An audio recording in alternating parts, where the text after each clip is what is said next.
Assalamu alaikum warahmatullahi wabarakatuh. Welcome back, you guys. All right, we're going to be continuing. This is still video 17, part D, or the fourth part.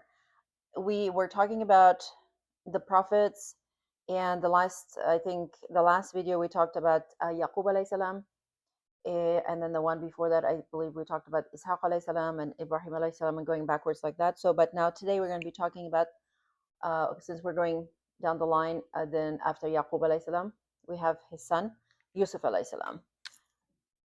So we have Yusuf alayhi salam.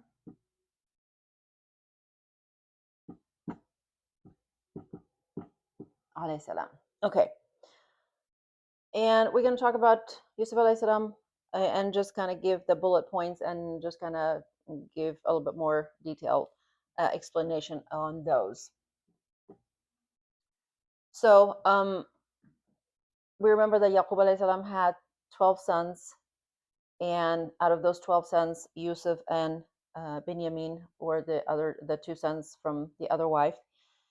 And so, mashallah, now everybody's living together, and everybody's happy, and life goes on. And Yusuf alayhi salam is got to be a young boy. He's not still old enough, but he's still a young boy. So he has a dream, that he sees. So we're going to put dream here because that's one of the points that we associate with him. He sees a dream of the sun and the moon and the 11 stars that are prostrating to him. So in the morning he goes, of course, and he tells his father. He's very, very, very, very close to his father, and Yaqub alayhi salam loves him very much. So of course he loves all of his children, but he loves them really dearly. And so he tells him about the dream. He says that this is the dream I had. And then Yaqub alayhi salam, being a prophet, and he knows ahead of time that Yusuf alayhi salam eventually will be a prophet. So he tells him that, just keep the dream to yourself. Don't say anything to anybody, your brothers, because, he's like, shaitan is there. God forbid something happens. We don't want any kind of jealousy and all of that happening. So long story short, so he keeps the dream to himself, and time goes on, and the brothers see that how much their father loves Yusuf alayhi salam and how much he spends time with them. And here they are, they're of course they're a lot older, and they're working hard, and they're going out on the fields to graze their cattle or the herd, whatever it is. So they're working, and then they're coming back at the end of the day in day out. So one day they're like, this is not right. Our father is not paying attention to us, and he's not loving us as much as he loves Yusuf, and he spends so much time with him, and yada yada yada yada. And so they're like, they're just very, very jealous of him, to the point that they're planning to get rid of Yusuf alayhi salam, to kill him. And they are thinking and planning and plotting to do something. So they were like, you know what, let's just get Yusuf and then kill him, and then we will tell our father that you know we'll make up an excuse that something happened to him, and then after that we'll make tawbah and repent, and then we'll just go back to our normal life.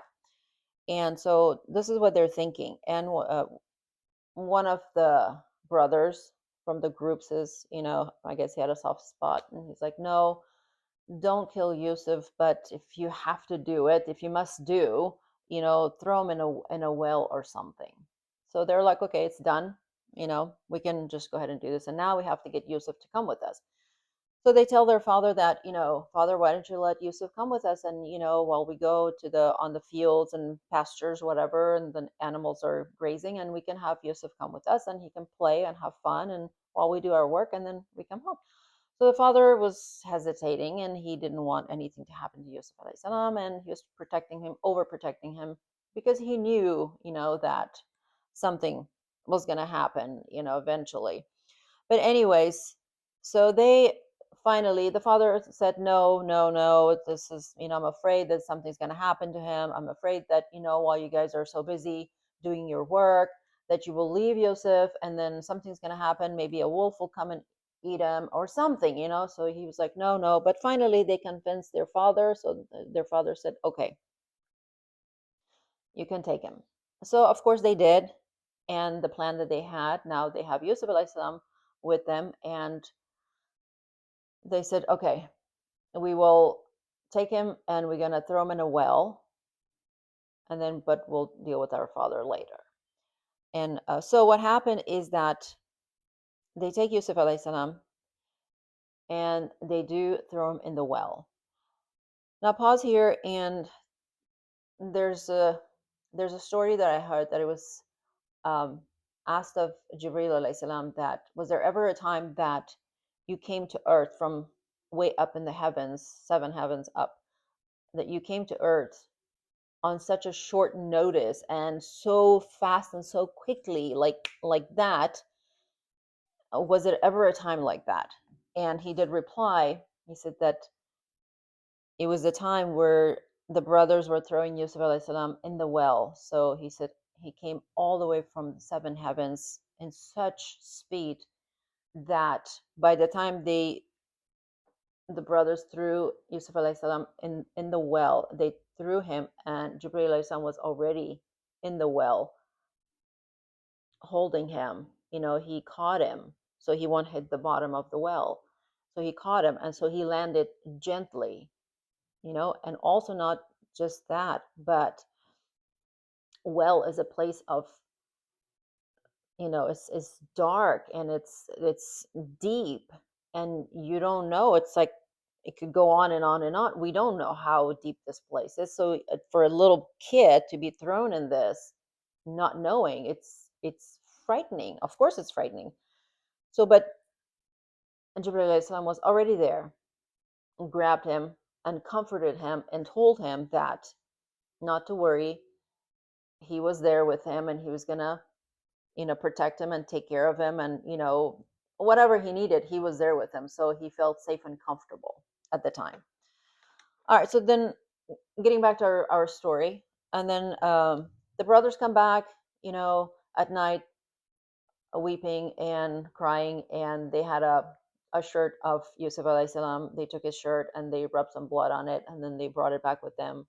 And of course, they told their father that, we're so sorry, blah blah blah. We were running around, we are doing our stuff, and we forgot about Yusuf. And then a wolf came and ate him, just like the father said. And so they used the same excuse, like they couldn't come up with something else. But anyways, and so we are so, mournful, and we're sorry, blah blah. So the father says, I know you guys did something with him, you had a plan, but I have sabr and jamil. And so he just left it to Allah subhanahu wa ta'ala. And so that story stops there. And then we're talking about Yusuf alayhi salam. So somebody, the travelers, pass by, and then they go there to the well to, get some water, because for their animals and for their camels and whatnot, because they're all so thirsty. So the guy goes and he drops the bucket, and then he picks this young man from the well. He pulls it up, and everybody's also, they're surprised and they're happy, and they're like rejoicing that here we found a ghulam. And of course, back in those days, they would have to sell people on the market, as a slave, and get money for it. So they take this Yusuf alayhi salam. They're like, oh, we're gonna sell him in the market, and we'll get some money for him. And of course, he was, a beautiful young boy. So they were even more like, oh, for sure, we're gonna get, more money for him. So somehow he gets rescued from the well, and then now here he's in the market, and someone from the family of Al-Aziz, the the minister of the land, Egypt, somehow they pick him up. They buy him. They get Yusuf alayhi salam for a few dirhams, and then they take him to the Aziz's house. Now so this is basically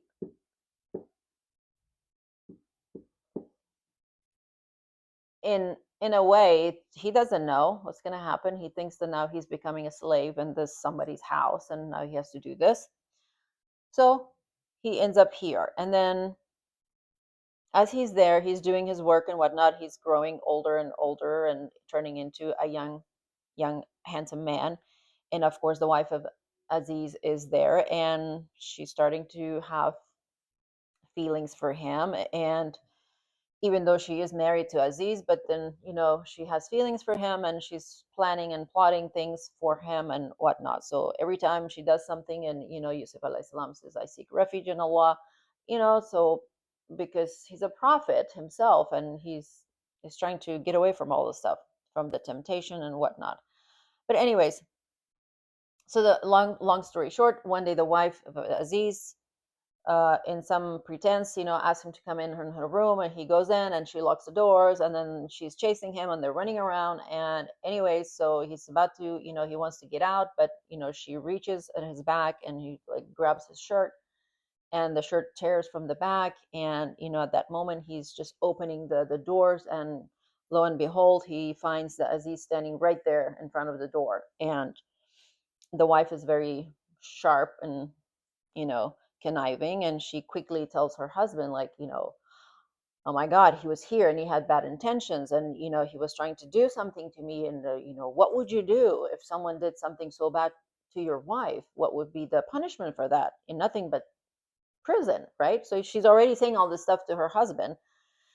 And of course, the husband questions and whatnot. And then, long story short, Yusuf alayhi salam, you know, goes to prison, you know.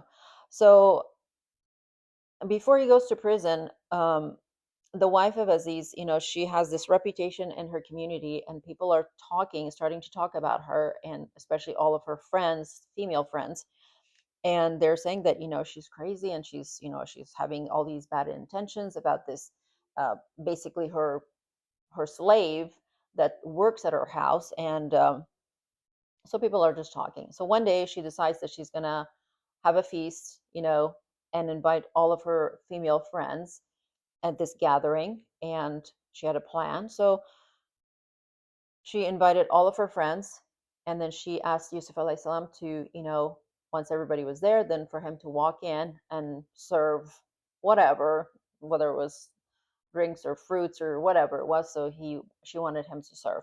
So as soon as he walks in the room, and of course all of the friends were in shock and awe of him, because they were saying that some of them, they started cutting their hands because they couldn't believe what they're looking at. They thought that they said that this cannot be a human being, this has to be an angel, like a malak, that it's not possible.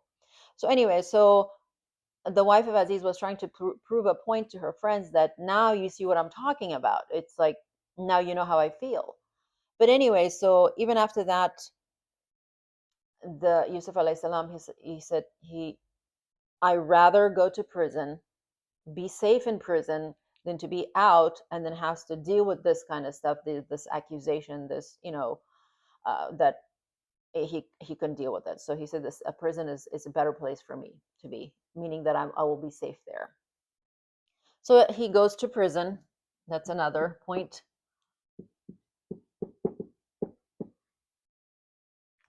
Well, then I guess I can add accusation here. False. So slavery, and then false accusation. Then he goes to prison, and he stays in prison for a few years. In prison, he meets these two guys that they kind of come up to him, and they say that, we see you as a trustworthy man, a siddiq man. Uh, we had these dreams. Can you tell us what our dreams mean? Excuse me. Of course, Yusuf alayhi salam used to do the that ta'wil of dreams, the interpretation of the dreams. That was his specialty, that Allah subhanahu wa ta'ala had given him that gift. So one of the prisoners say that, I see that I'm pressing grapes for my master. And then the other one says that I see myself that, I have bread on my head, and the birds are eating bread off of the top of my head. So Yusuf alayhi salam does an interpretation for them, and he says the one who presses grapes for his master, he says that you will become, like the right hand man of your master or whatever, meaning like you're gonna go up in ranks. And as far as the other one, he tells them that you are gonna be basically crucified, killed, and the birds will be eating from the top of your head. So he does that, and then some time goes by, and then the prisoners get out, but Yusuf still he's there, so he's remaining behind. But he tells one of the prisoners, he's like, when you go out, keep in mind to make sure you mention to the Aziz that I'm still here, and see what can be done about my situation. So the prisoner come out. One of them, of course, gets killed because of the dream that he had, and the other one, he of course he gets busy with his life, and day goes on and on and on, and he completely forgets to mention to Aziz about him and all of that. So one day, in the city, in the town, the king has a dream. About we all know about the dream that the seven fat calves are eating the seven skinny calves, and all of these things. And so he wakes up all scared and perplexed, and he doesn't know what's going on, what his dream means. So he calls his cabinet, everybody. He's like, tell me what my dream means, and nobody is able to interpret that. And they all say that we don't have any knowledge, we don't have this talent to be able to. And there, that guy that was in prison, he all of a sudden just like, oh, I remember, send me back to prison, I know there's a guy that can help you. So they send him back. He goes back to prison, and he finds Yusuf alayhi salam. He tells him the dream. He's like, the king had this kind of dream, what does it mean? So Yusuf alayhi salam tells him about the dream. He interprets it along, but we can recite this from Surah Yusuf alayhi salam. The dream, the whole thing is there. So he goes back to the king, the guy from prison. He goes back and he tells him that this is what your dream means. So the king is so impressed, and he's like, bring this man to me. So they go back to the prison, and they tell Yusuf alayhi salam that you're free. You can come out. The king is asking for you. He said, no, before I leave prison, I need to find out what is the situation of the women. You know, what are they? Oh, like, what's up with that? What have they? Any? Is there any like um into their story? Like, what have they decided? Am I still accused of that I was the one who attacked her, or like what happened? I need to finalize that before I come back out. So Aziz, the wife, the husband of the wife, then he goes back to the wife and then to the ladies, and they ask, he asked them like, tell the story, what happened. So they, by then things have calmed down, and then the wife of Aziz said that no, we see him to be a man of truthful, and he's a trustworthy, he's mean, he's a siddiq, and all of that, and he would never do anything like that. It was us, it was me who did this. So, and I fear Allah, and so she repented and all of that. So anyways, then Yusuf alayhi salam comes out, and then he becomes kind of like the right hand to the king, and he asks the king, he's like, put me in charge of monitoring basically the warehouses where they used to store like flour and barley and wheat and whatever they used to eat back then, because he said that I am the right person for this, because meaning he meant that he can measure properly. He knows based on the dream that he'd had that how much proportion wise what needs to go to what, so that's why he was saying that, not because he was boasting that I'm a prophet. So then he gets appointed to that, and now he is out of the prison,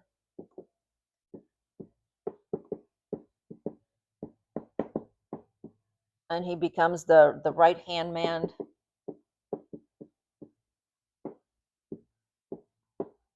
of the king of Egypt. And then slowly he becomes the man who is ruling the people of Egypt, ruling people of Egypt. And of course, then the rest of the story is that During this time, his brothers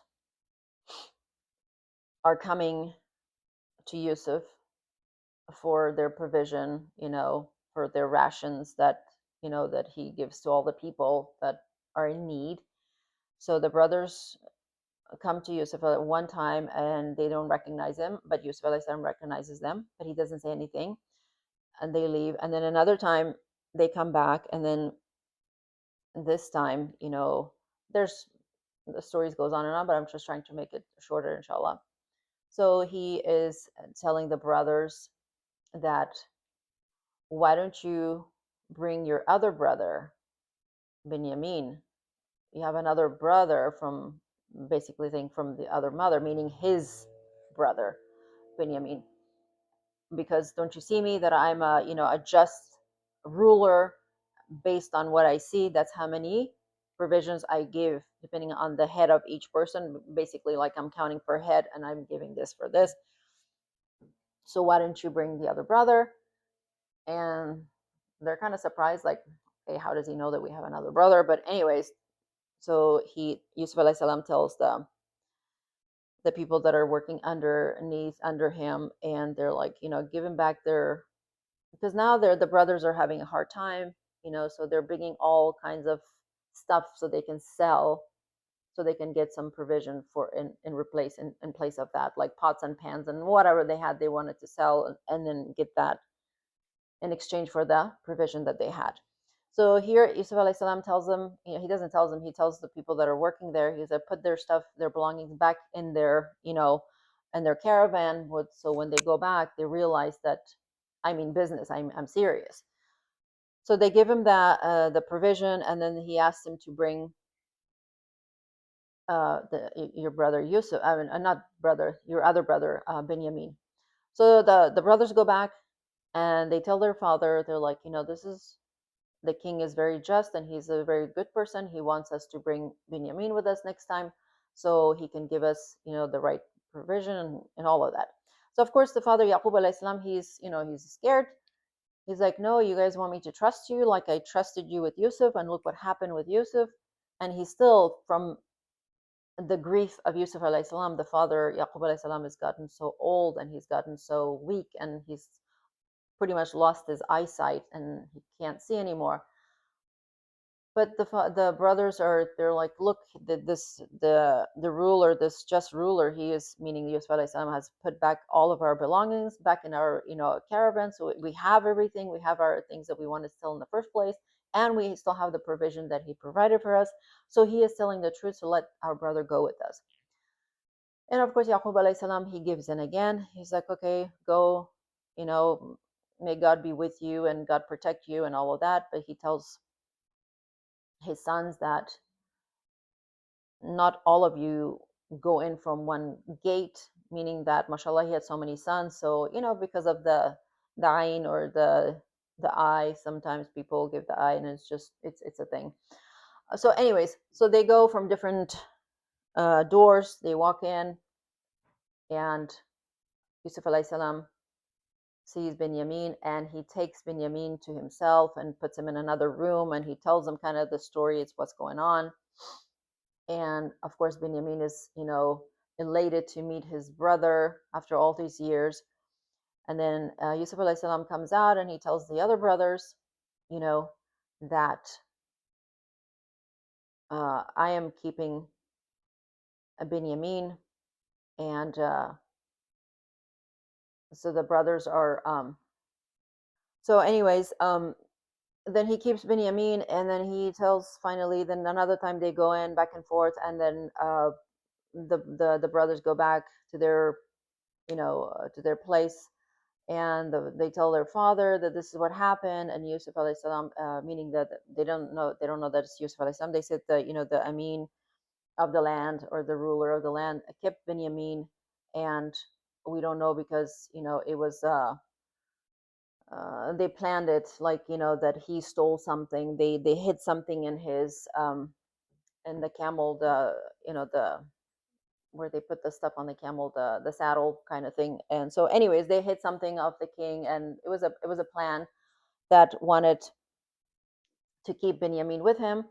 so they can go back, and then they bring back the father and everybody with them.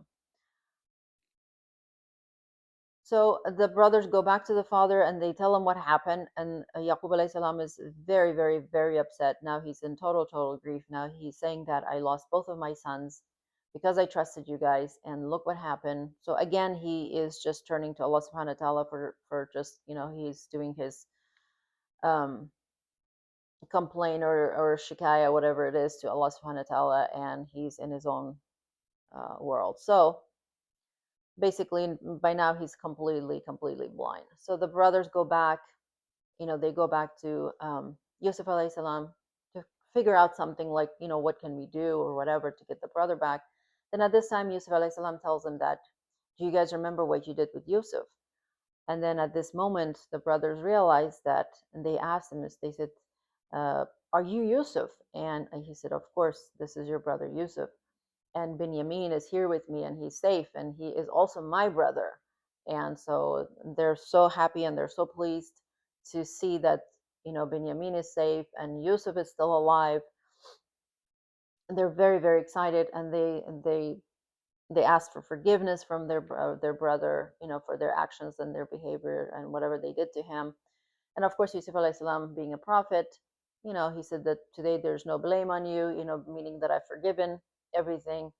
And they're saying that their father was so upset and he's pretty much lost his eyesight because of the grief for you for all these years. And so they're telling this story, and then Yusuf alayhi salam says that, here, take my shirt and go back and throw it at our father, and inshallah he will be able to see again. So they take the shirt and then they come back on the caravan, and they're getting closer and closer to the place of dwelling, wherever they lived. And his father, as they're approaching, coming closer, they're still some distance away. So the father says to the rest of the family that are there, they're like, I smell Yusuf, meaning the rih of Yusuf, meaning the air, the wind is bringing his smell to me.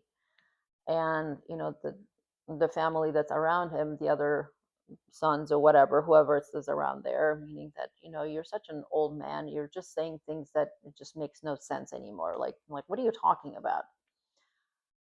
But anyway, as he's saying that, one of the messengers, that runs in and says that the caravan is back, and and they're excited, and the Yusuf is this and that, and he's alive. And so the father says, Yaqub alayhi salam, that, see, I told you. It's like, I knew, I could smell him, I can feel it, so. And of course, the sons come back and they tell the father of Yusuf alayhi salam being alive, and and they throw his shirt on their father Yaqub alayhi salam, and of course he's able to see again. And they were told to come back, bring their father and their mother and all of the rest of the family, whoever else that was there, and all to move to Egypt. And that's what happened. So they all moved back to Egypt, and they arrived, the parents and the mom and dad and everybody, Yaqub alayhi salam, and they saw Yusuf alayhi salam for the first time after many, many years. And I can't even imagine, but I'm sure, can you imagine how that meeting was, the embrace was, and after all these long, long waiting years. And then they prostrated, they all, because Yusuf alayhi salam he had such a high maqam status on the land in Egypt at that time. And so because of that, they all like bowed down to him, the parents and the 11 brothers. And at this point, Yusuf alayhi salam told his father that this is my dream that I had when I was a little boy, that now it's coming true. And after that, of course, then we know that they all lived there, and then the life continued for Yusuf alayhi salam for a while longer, and then that was that. So just as a recap quickly, Yusuf alayhi salam, there was a dream that he had when he was a little boy. Then he fell in the well. He was thrown actually in the well. Then he was sold into slavery. He was accused of false, you know, I don't know what you call it. I guess accusation that they blamed him for something that he did not do. And then because of that, he went to prison. He was in prison for a few years. And even then in prison, he used to do da'wah and, invite people to, believe in God and, worship Allah alone and all of that. And then from there, he got out because of he he was such a good man, and also because of the king had a dream and the interpretation of that, and so he came out to make sure that his name was cleared of any false accusations or blame. So, and that was done. So then he came out, and then slowly, by the grace of God, because he was a prophet, and Allah established him on the land with all of his family around him. All right, and this is where we're going to stop on this video. Inshallah, until the next video, we're going to be probably talking about Shu'aib alayhi salam. Until then, Assalamu alaikum.